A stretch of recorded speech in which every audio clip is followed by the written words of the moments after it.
Today I'm taking you through my upgrade from the Pixel 8 to Pixel 9, but the real question is, was it worth the extra cash? We're covering everything: design, battery life, camera quality and performance, and I'll share my experience comparing the Pixel 9 to the Pixel 8, so stick around and let's dive in. The Pixel 9 arrives in more eco-friendly box than the Pixel 8, following trends set by Motorola and Samsung. Inside it's minimal, just a SIM tool, USB-C cable and the usual papers. No charger as expected to reduce the e-waste. The Pixel 9 features a notably flat design and evident iPhoneification with 6.3-inch OLED display, up from 6.2 inches on the Pixel 8, and matte aluminum frame. It keeps the distinctive camera bump from the Pixel 8, which tends to collect dust. I used a clear case to mitigate this, though it still led to scratches on my Pixel 8. Let's see if the Pixel 9 fares any better. By the way, check the description for links to affordable cases. Pixel 9 is built with Gorilla Glass Victus 2 for enhanced durability and scratch resistance. In hand, the Pixel 9 feels a bit chunkier and less curvy than the Pixel 8, which was great for one-handed use. If you prefer smaller phones, the Pixel 9 might feel a bit bulky. Despite this, the design gets a solid 9 out of 10. Pixel 9's display is a clear upgrade over the Pixel 8. It boasts a peak brightness of up to 2700 nits, an improvement from the Pixel 8's 2000 nits, making it noticeably better in direct sunlight. Both phones feature a smooth 120Hz refresh rate, but the Pixel 9 also comes with new ultrasonic fingerprint sensor that's quicker and more reliable. When it comes to sound, both the Pixel 8 and 9 have dual speakers that provide good volume and decent stereo effect, comparable to the iPhone 15 Pro.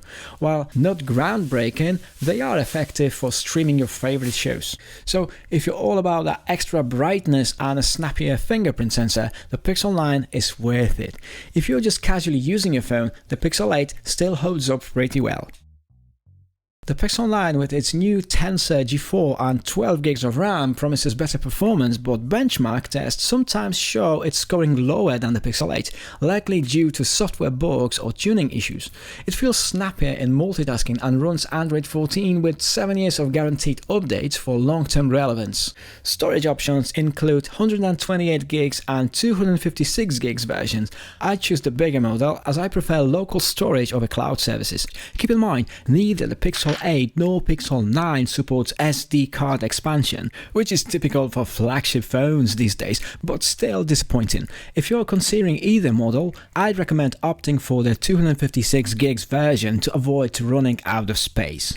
Google offers 15GB of free cloud storage, and a premium subscription to Google One or Gemini Advanced gives 2TB, but I back up to external drive, so the extra cloud storage isn't essential for me. For gaming, I tested Asphalt Legends Unite at max settings, and both the Pixel 9 and Pixel 8 handled it well. The Pixel 9's extra RAM shines here, especially with more demanding titles like Call of Duty Mobile or PUBG, delivering smooth gameplay, fast loading time, good sound and obviously great display. It's great for casual gaming, but also holds up on the more intense sessions. The Pixel 9's highlight is its AI, powered by Google Gemini AI, competing with tools like ChatGPT. Everyone who buys the new Pixel gets a free trial of Google's 12-month premium subscription, which includes 2TB of cloud storage and deeper AI integration. But here's the thing, most users won't need it. The free Gemini version now includes Gemini Live, a conversational AI that used to be paid, similar to ChatGPT. It handles real-time back-and-forth conversations well, but unless you're into heavy coding or heavy AI tasks, the premium tier doesn't feel necessary. Let's test it out. Does Pixel 9's extra RAM do anything, or is it just there to look busy? Having more RAM can definitely help your phone run smoother. It lets your phone keep more apps in memory at the same time, so you won't have to reload them as often. One of the buzzwords around Pixel 9 is on-device AI processing, with its extra RAM designed for this purpose. But in reality, most AI tasks are still handled in the cloud. Things like language processing still go to Google's servers, so while future updates might lean more on local processing, privacy-conscious users should know that cloud-based AI is still the main player here.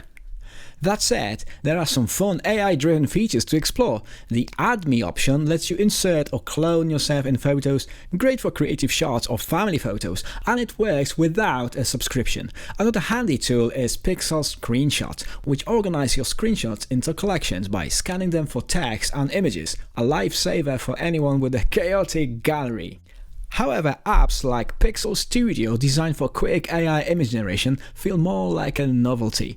It's fun for a bit, but its limitations like not handling people and images mean it's something you probably play with once and forget. I did run into an odd quirk though. Besides typing in English, you also need to switch your keyboard to the English layout. As someone who uses multiple languages, I kept getting an error until I realized my keyboard wasn't set to English.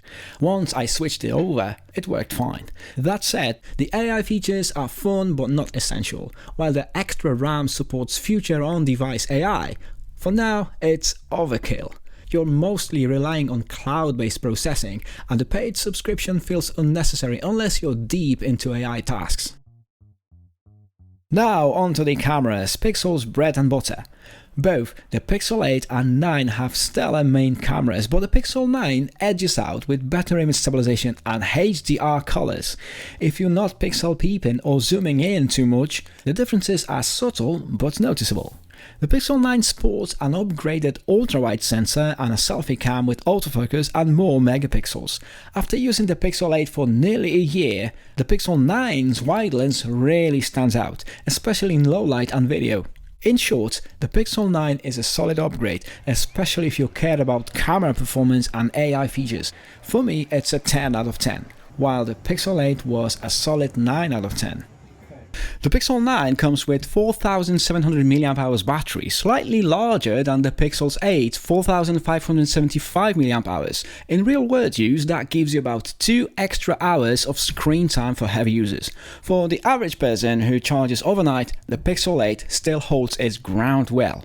In comparison, the Samsung Galaxy A55 has a bigger battery on paper, but doesn't quite match the Pixel 9's endurance. I've been charging my Pixel 9s every 3 days, and I try to keep it between 20 and 80% to maximize long-term battery health, a trick that works for any phone.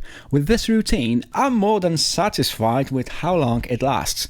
Both phones offer similar charging speeds, 27 watts wired charging, fast wireless charging and battery share, but the Pixel 9's battery management just gives you a bit more efficiency with every charge. So, do I regret swapping my Pixel 8 for the Pixel 9? Well, it's a bit of a mixed bag. The Pixel 9 does bring some nice upgrades, brighter display, better battery life and improved camera, especially the ultra-wide lens. But in everyday use, the differences are not earth-shattering.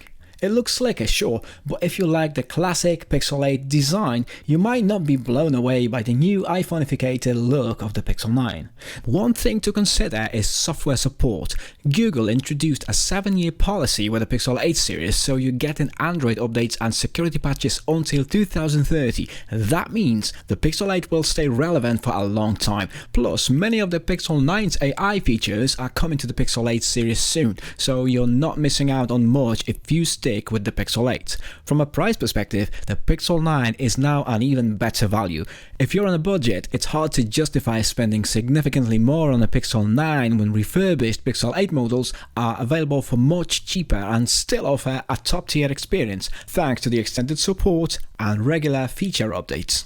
If your current phone feels old and you want something new and shiny, the Pixel 9 is definitely worth considering. So, do I regret the upgrade? Honestly, no. I don't think the extra cost is totally justified, but I was curious, I upgraded, and now I wouldn't go back to the Pixel 8. That's my take on the Pixel 9. Did I miss anything? Drop your questions below, hit that like button, and subscribe for more down-to-earth tech reviews. So what do you think? Catch you guys in the next one.